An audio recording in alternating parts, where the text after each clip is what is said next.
Good afternoon, everyone, and thanks for joining us for the final installment of our webinar series. The presenters today are Brent Reeves from CereTax, Usman Zahoor from Rev.io, and Greer from TaxConnex. Just a few housekeeping items before we get started. All your lines are on mute and will remain on mute throughout the webinar. As a reminder, this webinar is not eligible for CPE credit.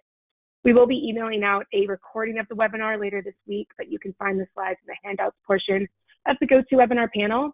If you have any questions, please submit those within the questions box, and we'll answer those as we go along. We'll do our best to get to all the questions, but if there's anything that should be answered in private or we can't get to everything, we'll respond to those afterwards via email. Thanks again for joining us, and with that, I'll go ahead and pass it over to Brent. Thanks, Kate. As she mentioned, my name is Brent Reeves. I'm co-founder and CCO of CereTax. If you have attended either of the two in the previous in the series, you'll know by now kind of how we all fit together, but we are the tax calculation engine that resides within Rev.io and works hand in hand with Greer and his team to automate the tax compliance so that you know what to collect, where to collect, how to collect it, and then where to remit it, and most of all, just kind of keep you compliant throughout the whole process. Awesome. Hey, everyone. Nice to see you all again. My name is Usman Zahoor. I'm the Vice President of Channel and Community over here at Rev.io, and Brent kind of alluded to this, but we integrate with the CereTax platform and really automate the billing and compliance, usage rating, white label invoice generation process as you transition into becoming a white label communications provider. So we really focus on the operational side and making sure that that is a seamless process, and we're excited to be talking today about some go-to-market strategies as you enter this world.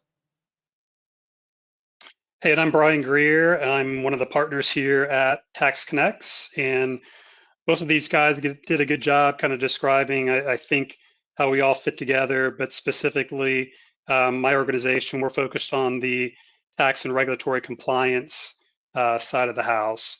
So we would typically take information and data out of the Rev.io and CereTax systems, and then prepare and remit those applicable tax returns and regulatory returns for you.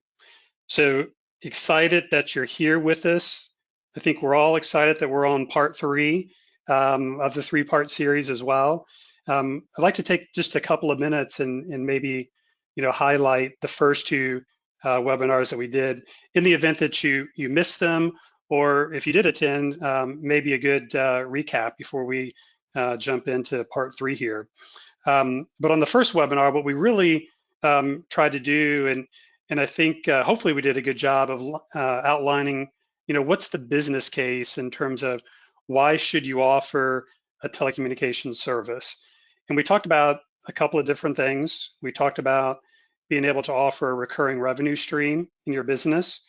We also talked about the opportunity to kind of upsell your existing customers, so provide them an additional service offering, certainly trying to make those customers more sticky with you.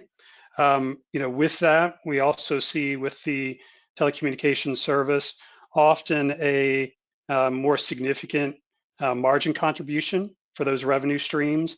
And all of this really kind of ties into and leads to a better overall valuation and exit with the assumption that at some point, most of you are looking to sell your business. So I'll kind of pause there. Brent, Usman, anything to add to what we talked about on the first webinar?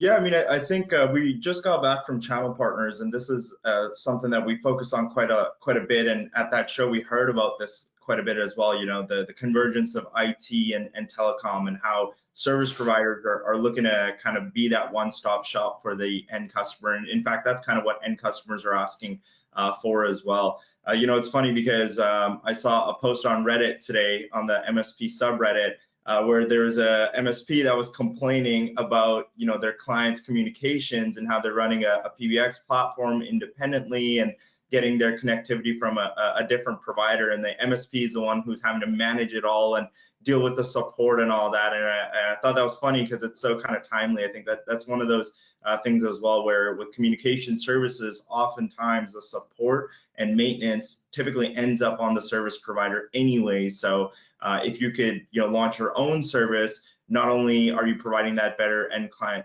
support, but you also, to Brian's point, have the opportunity to increase your revenue streams, increase your business valuation. So yeah, really good timing with channel partners just last week. And Brent, let you add in your thoughts.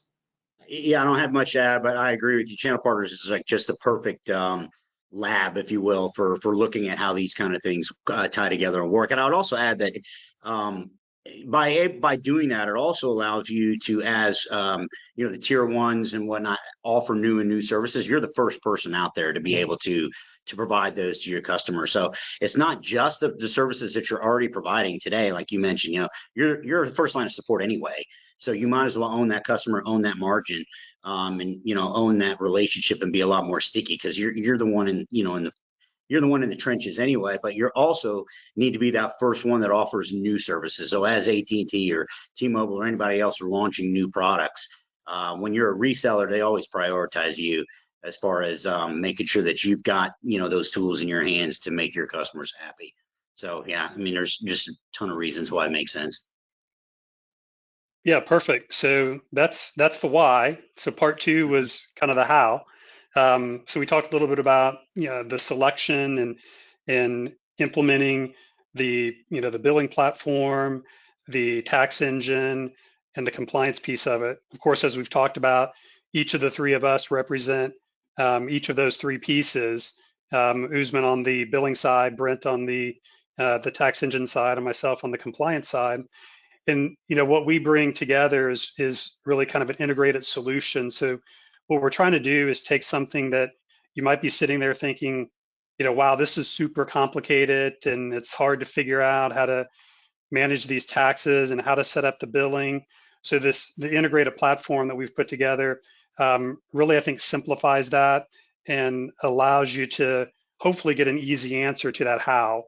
So again, I'll pause and let the two of you add to that or get your thoughts as well. I don't have to add color to everything, but yeah, I think the big thing for me, that I wanted to stress, during that second webinar is the fact that yes, it is complex and there's a lot to do, but really you just need to make a phone call, right? One or two phone calls, right? Because between, if you call Usman, Usman's going to bring myself and Brian to the table. If you call Brian, he's going to bring myself and Usman to the table. So you don't have to do this, week-long, exploratory session. It's really like, hey, get with your carriers, understand what it is that you want to do, and then it's one phone call, and we can kind of take you from there. Yeah, I think we also touched on just some providers that have out-of-the-box offerings like SkySwitch, That's like true. that can really help you navigate not only setting up the technology, but also dealing with tax and compliance. So there's a lot of ways of getting into it. It's just, the operations part can be a bit of a roadblock, or it seems like a roadblock, but there's a lot of great solutions out there, whether you're working directly with us or through one of those white label partners. A lot of avenues for you. Very cool. So we'll dig into part three here, and this is really kind of the go-to-market. We've got some specific thoughts here in terms of understanding who your target market is for your offering. Kind of looking at also maybe doing some competitive analysis in terms of how other people are pricing the service that you want to offer, and how do you want to set up that overall product offering in terms of what's in the bundle, what's included, what's not included. And then we've also got some just what I would kind of consider general sales and marketing thoughts and ideas, in terms of your overall marketing strategy, who and how to partner. And as we've mentioned before, there's certainly some great partners out there that we'll talk about when we get into the sales and marketing piece, kind of the last piece of this. There's the AT&T Partner Exchange that we'll talk about a little bit. But that's kind of the framework for what we want to talk about here for the rest of the session here with you. And I'm going to take this first piece and really kind of focus in on the pricing aspect. And I mentioned just a minute ago in terms of really kind of researching the different pricing options, not only of your competitors, but the pricing models in general.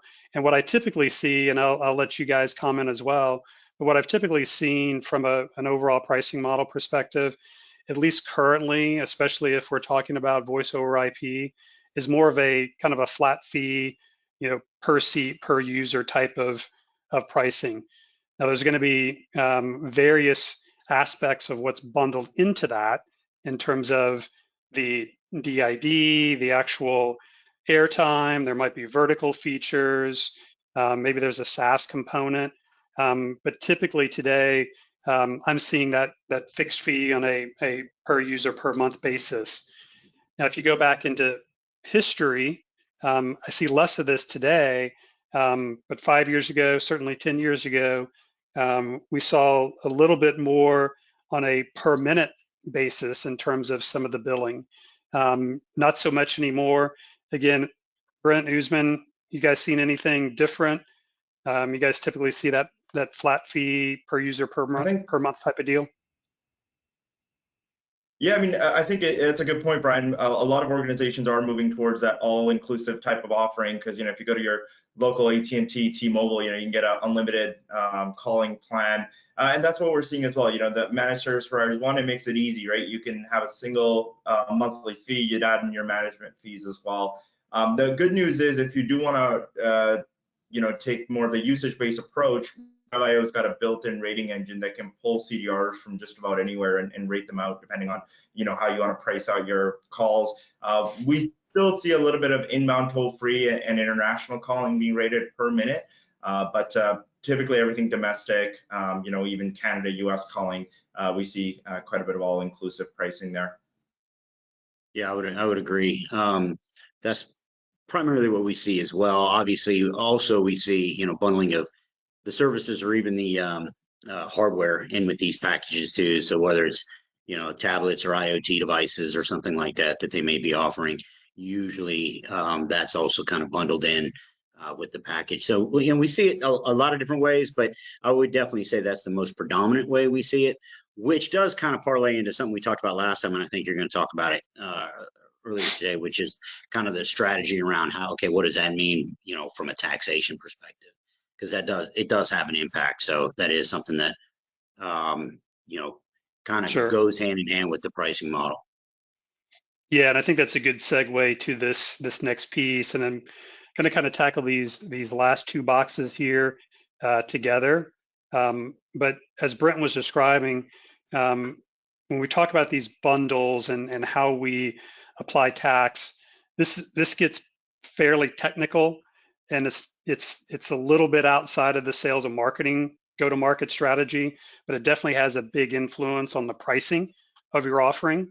And the first piece that I'll touch upon here quickly, the tax mapping, and what we're referring to there is, within the billing platform, within the tax engine, there's various products that are identified and services as well. And each of those products and services could have a very different tax and regulatory treatment from jurisdiction to jurisdiction, and also have a different tax rate that's applicable. So what we're trying to do when we set up these systems is take your SKU, whatever your bundle is, and map it into the applicable tax code within the billing and tax software so that we get the appropriate tax outcome on that invoice. Now that sounds fairly simple, and it is if you're dealing with a simple product or service, but we've referenced it multiple times on this call. We always see these bundles, and these bundles are going to include taxable items and non-taxable items. They're going to include items that are subject to regulatory fees and some that aren't subject to regulatory fees. So what happens when you take this bundle and you map it to a specific tax code in that software, you're not getting the granular nuance of being able to apply the tax and regulatory rules to each of those individual components. So when we set you up, we start looking at, and I've referenced it here, it's really kind of an unbundling of your bundle. So looking at those individual components that might be the hardware, as Brent mentioned, the DID, the airtime, the SaaS component, each one of those will have a different revenue allocation associated with it. So if this is a $20 per user per month type of item, you might allocate $1 to the DID, you might allocate $15 to the airtime, $2 to the vertical features, and $2 to the hardware, just kind of making that up. You've got to have the books and records that support that. But what you're able to do then is map those individual components into the individual tax codes in the software. And what that's going to do is it's going to get you a better tax outcome. And when I mean better, there's going to be less of a burden on your customer, and it's going to be a lower tax burden than if you just map it into one individual category. The next piece referenced here is a cost recovery fee. And this is pretty interesting and unique in that a lot of times you might be sitting there thinking about, again, this is super complex and I'm going to have all this expense to set this up. Even if the three of us together, we can simplify it. We're obviously charging some kind of a fee to do this. There's the opportunity for you to add a cost recovery fee to your invoices, meaning you're able to at least offset some, if not all, the expense of your tax and regulatory compliance by adding this cost recovery fee in here.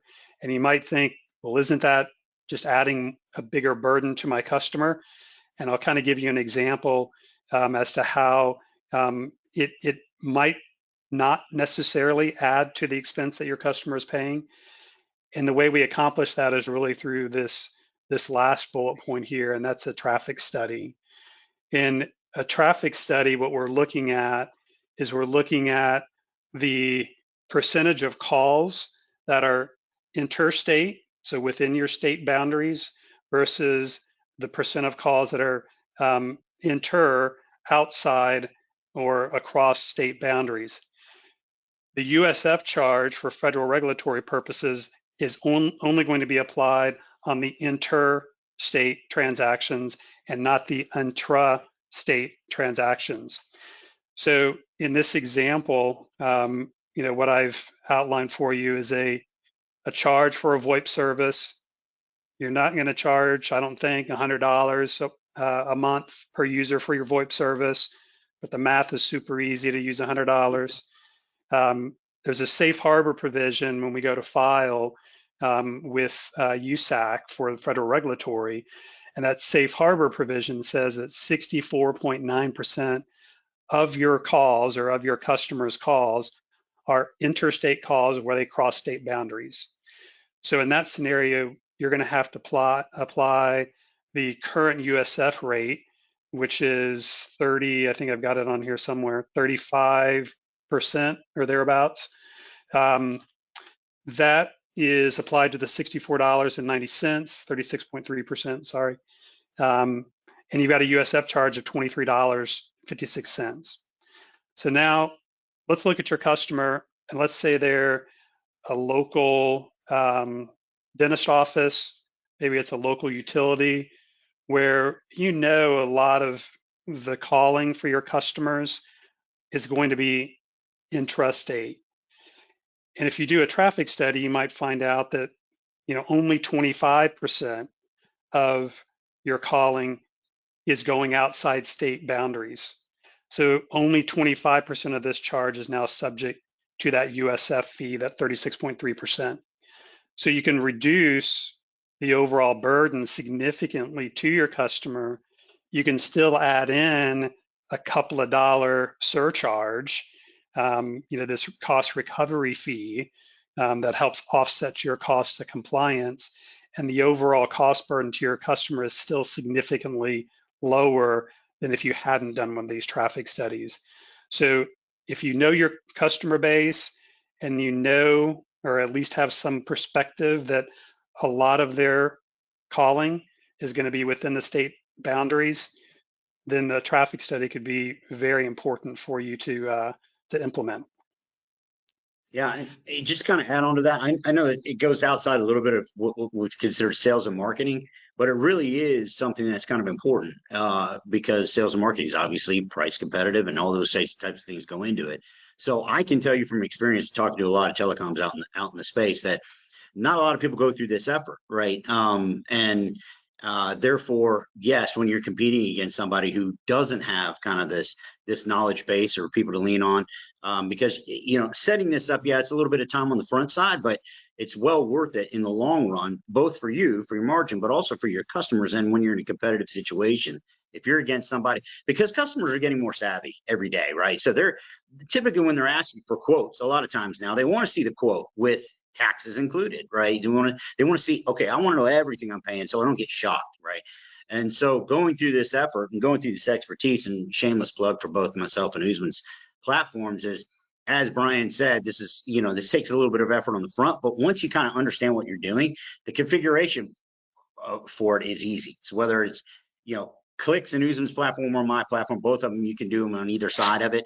It's gonna take effect. So, but I can say that, again, parlaying this into the sales and marketing, which is what we're talking about, it is just giving you competitive advantage when you're going into sales to somebody, because you went through this little bit of effort and know that, hey, this is the best I can do within staying within legal limits of what we're allowed to represent as a charge. That's right. I think as communication services have become so commoditized, to your point, clients are savvy and they've got a lot of options. So with this type of bundling and working with a really good tax partner, you can really not only stay competitive on your pricing, but also make sure that you're optimizing all these different tax fields. Perfect. Thanks for the comments. Appreciate that. Usman, I think this is kind of where I'm handing off the baton to you for a little bit.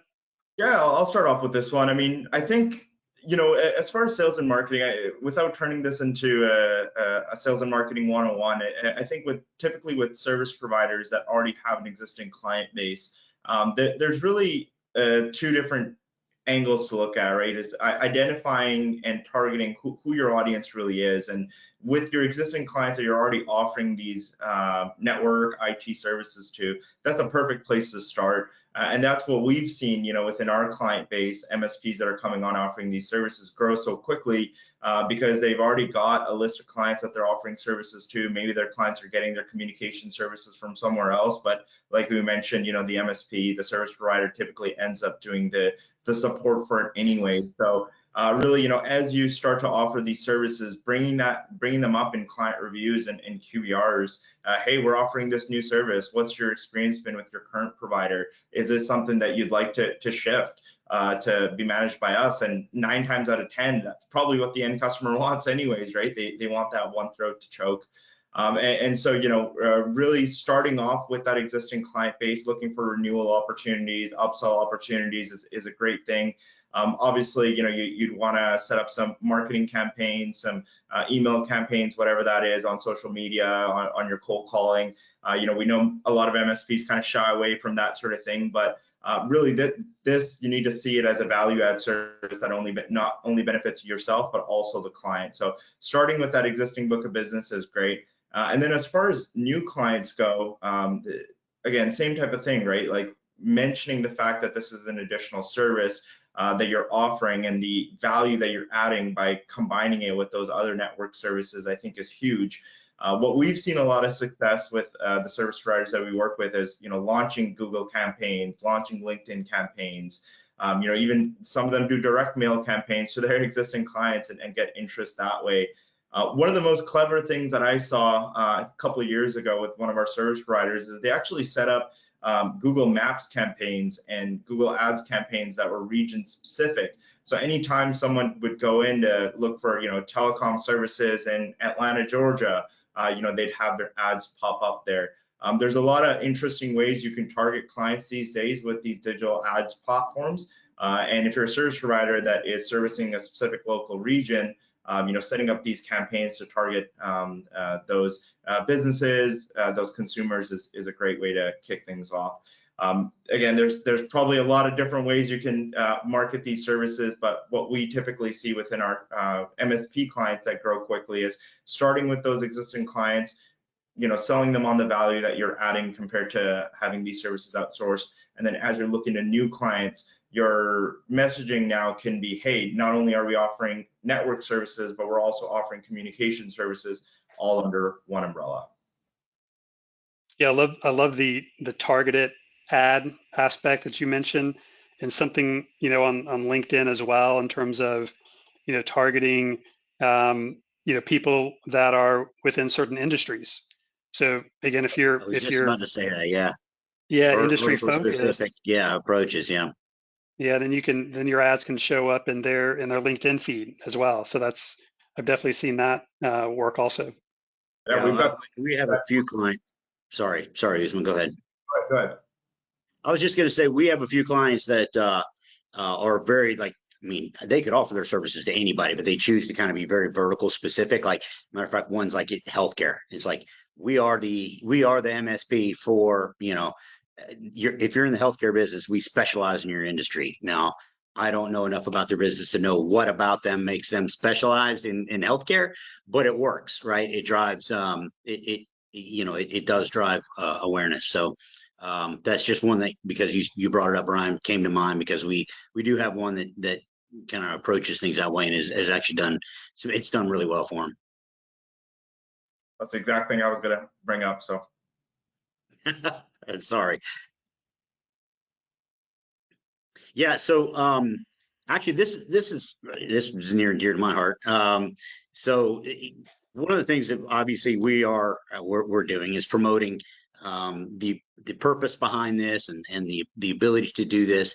But of course, our partners behind us and the tier one carriers believe in the same thing, right? So they're very, very keen to understanding the kind of the challenges that this faces to go to the market. And because of that, folks like AT&T, we work with T-Mobile.